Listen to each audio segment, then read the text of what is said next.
7 October रोजी Gaza स्ट्रीपमध्ये rule करणाऱ्या हमासने जवळजवळ 5,000 मिसाईलचा मारा इस्रायल देशावर केला.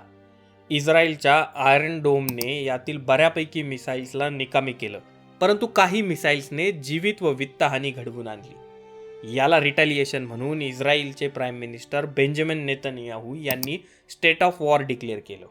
थोडक्यात इस्रायल व्हर्सेस पॅलेस्टाईन असं युद्ध सध्या मिडल ईस्टमध्ये सुरू आहे. सोशल मीडियावर लोकांनी लगेच प्रो पॅलेस्टाईन और प्रो इस्रायल असे स्टँड घेऊन शाब्दिक चकमकी देखील चालू केल्या. मित्रांनो, आजच्या या इस्रायल पॅलेस्टाईन युद्धाला आपण इतिहासाच्या भिंगातून समजून घेणार आहोत. ज्यू धर्मातील लोकांना खूप वर्षांपासून धार्मिक द्वेषाला सामोरं जावं लागत आलं आहे. असं समजलं जातं की येशू ख्रिस्तांचा जन्म एका ज्यूइश फॅमिलीत झाला होता व त्यांच्या क्रुसिफिकेशन मागे ज्यू लोकांचा हात होता, असा समज अथवा गैरसमज ख्रिश्चन लोकांमध्ये होता.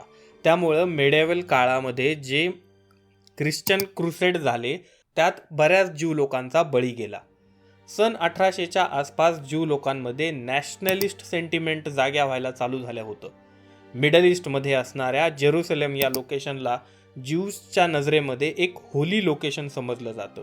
यामुळे हळूहळू ज्यू लोक या एरियात मायग्रेट व्हायला लागले होते. त्या काळात हा पॅलेस्टाईन एरिया ऑटोमन एम्पायरच्या अंडर होता व तिथं एक रिलेटिव्हली पीसफुल वातावरण होतं. 1915च्या आसपास वर्ल्ड वॉर 1 दरम्यान ब्रिटिश, फ्रान्स व अरब रेव्होल्युशनरी एका बाजूला आणि ऑटोमन एम्पायर दुसऱ्या बाजूला असा संघर्ष मिडल ईस्टमध्ये सुरू होता.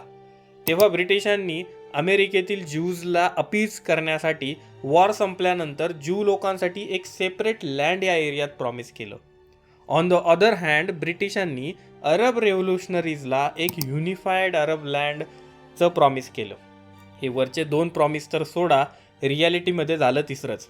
ब्रिटिश आणि फ्रान्स यांच्यात हा एरिया निम्मा निम्मा वाटून घ्यायचा असं सिक्रेट ॲग्रीमेंट झालं होतं. या सिक्रेट ॲग्रीमेंटप्रमाणे वर्ल्ड वॉर 1 संपल्यावर पॅलेस्टाईन हा एरिया ब्रिटिशांकडे आला.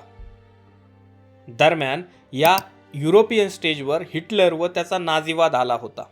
जर्मनीमध्ये त्यांनी ज्यू लोकांचं मोठ्या प्रमाणावर पर्सिक्युशन केलं.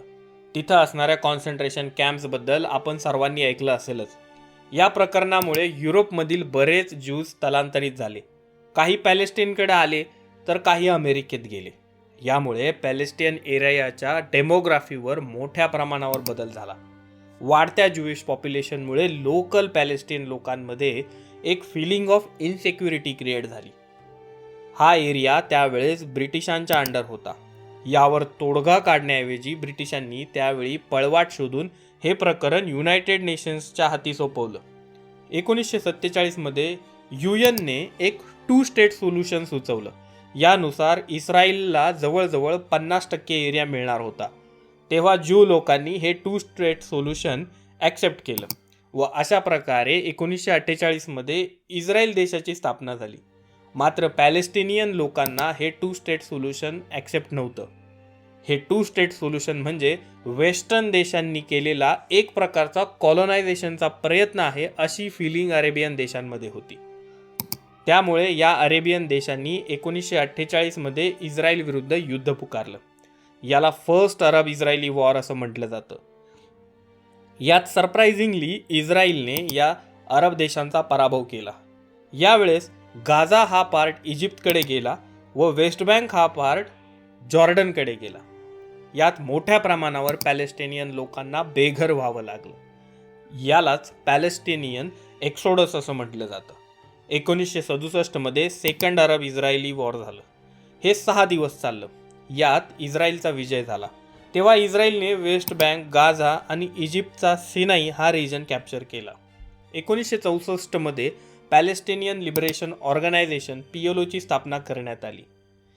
एका आर्म्ड स्ट्रगल थ्रू पॅलेस्टिनियन लोकांना त्यांचे हक्क मिळवून देणे हा PLOचा उद्देश होता. पुढे जाऊन PLOनी प्रॅग्मॅटिक धोरण स्वीकारलं. नंतर UN देखील PLOला रेकग्नाइज केलं. 1973मध्ये त्याच जुन्या वादाच्या मुद्द्यांमुळे तिसरं अरब इस्रायली युद्ध झालं. यात देखील इस्रायलच वरचढ ठरला. यानंतर बऱ्याच अरब कंट्रीजच्या लक्षात आलं होतं की इस्रायलला युद्धात हरवणं वाटतं तेवढं सोपं नाही. त्यामुळे थर्ड अरब इस्रायल वॉरनंतर नेगोशिएशनचा काळ पाहायला मिळाला. 1979 मध्ये इजिप्त आणि इस्रायलमध्ये पीस टॉक घडले. इजिप्तने इस्रायलला देश म्हणून रेकग्नाइज केलं व इस्रायलने इजिप्तला सिनाई रिजन परत देऊन टाकला. 1993 मध्ये इस्रायल आणि पॅलेस्टाईन लीडर्समध्ये ऑस्लो अकॉर्ड्स झाले. यात वेस्ट बँकच्या रिजनला 3 पार्टमध्ये डिव्हाइड करण्यात आले. पार्ट ए जिथं पॅलेस्टिनियन कंट्रोल असेल, पार्ट बी जिथं इस्रायल आणि पॅलेस्टिनियन या दोघांचाही कंट्रोल असेल, पार्ट सी हा असा रिजन होता जिथं इस्रायली लोकांनी इल्लीगल पण परमनंट सेटलमेंट क्रिएट केल्या होत्या. ह्या रिजनला इस्रायलच्या कंट्रोलमध्ये ठेवण्यात आलं. मीनव्हाईल या दोन्ही देशांमध्ये असणाऱ्या एक्स्ट्रीमिस्ट विचारांनी डोकं वर काढायला चालू केलं होतं. याचाच परिणाम म्हणून 1987 साली हमासची स्थापना करण्यात आली होती. हा एक एक्स्ट्रीमिस्ट पॅलेस्टिनियन ग्रुप होता. आज याच हमासने इस्रायलवर मिसाईल अटॅक केला आहे. पॅलेस्टिनमध्ये हमास विरुद्ध PLOची फतह पार्टी यांच्यात इंटरनल पॉवर स्ट्रगल चालू होता. सध्या वेस्ट बँकमध्ये फतहचं गव्हर्नमेंट आहे, तर गाझा स्ट्रीपवर हमास ग्रुपचा कंट्रोल आहे.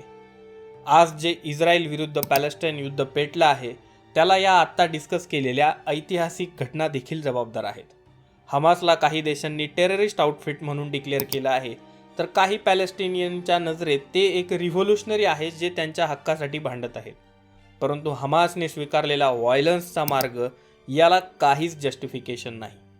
दुसरीकडे हे पण खरं आहे की इस्रायलने वेस्ट बँक एरियामध्ये कॉलोनायझेशन केलं व तिथल्या पॅलेस्टिनियन लोकांना डिस्प्लेस व्हावं लागलं. तसेच इस्रायलने वेळोवेळी रिटॅलिएशनमध्ये व्हायलन्सचा वापर केला. मित्रांनो, an eye for eye will make the whole world blind हे गांधीजींचं वाक्य या ठिकाणी आठवतं. चुका दोन्ही बाजूंच्या आहेत, पण एक सर्वांना मान्य असणारं पीसफुल सोल्युशन शोधण्याची गरज आहे.